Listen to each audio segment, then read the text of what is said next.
নুন দিলাম 2 চামচ, আদা রসুন পেস্ট,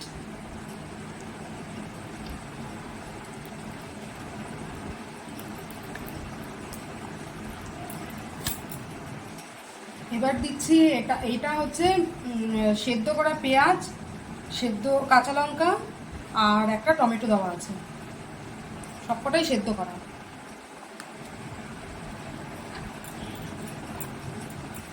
সেদ্ধ করে পেস্ট করা হচ্ছে বেরেস্তা করা আছে, বেরেস্তা দিয়ে টক দই দিয়ে মিক্সিতে ফাটানো।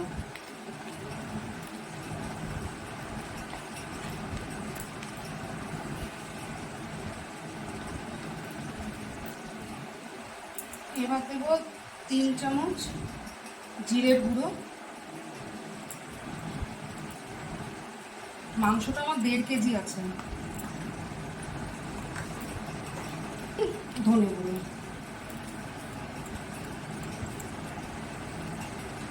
এবার এটাকে মাখাবো। এবার ওপর থেকে শুধু কাঁচা তেল দিয়ে ফ্রিজে রেখে দেবো। সর্ষের তেল দিয়ে, সর্ষের তেলটাকে মাখবো না, এরকম ওপরে দিয়েই রেখে দেবো,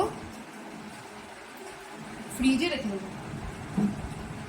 আর হলুদ এখন দেবো না, হলুদটা রান্নার সময় 2 ঘন্টার জন্য ফ্রিজে আমি ম্যারিনেট করে রেখে দেবো।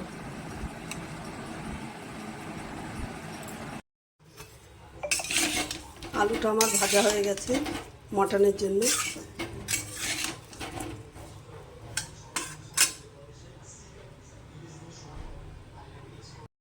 আলুটাকে হলুদ নুন দিয়ে জলের মধ্যে সিদ্ধ করা হচ্ছে।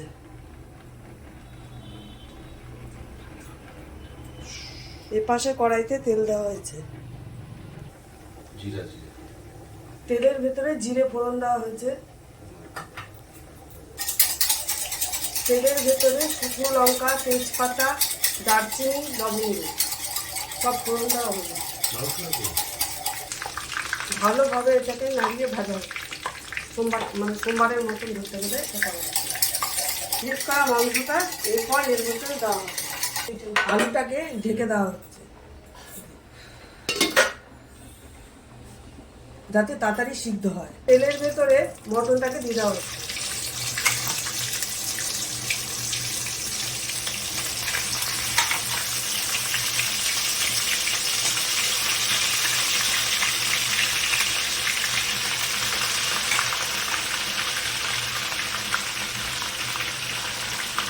এইভাবে করে সমস্ত মটনটা কড়াইয়ের মধ্যে দেওয়া হয়।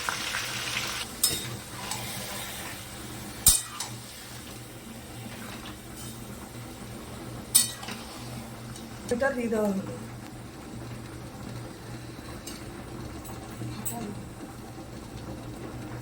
ভালোভাবে টক দইটাকে ফেটিয়ে তারপর দেওয়া হয়েছে।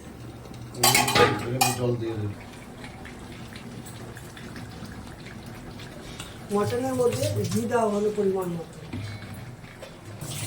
কালারটা কত সুন্দর এসছে দেখুন। কি আছে তোমার হাতে? কি আছে? আলুটা সিদ্ধ হয়ে গেছে, এবার আলুটাকে আমরা নামিয়ে দেব।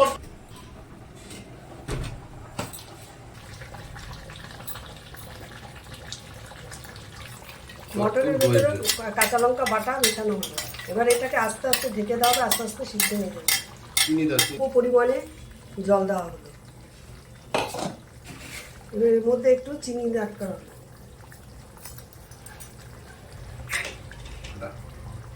এবার ঢাকা দিয়ে দেওয়া হবে, এবার আস্তে আস্তে এটা হবে।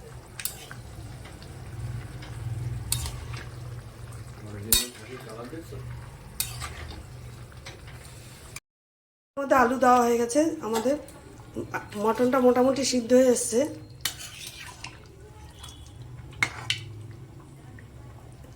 এরপরে আমরা যখন হয়ে গেলে আমরা নামিয়ে দেবো। মটনটা হয়ে গেছে, এবার আমরা নামিয়ে দেবো। তাহলে আমি গ্যাসটা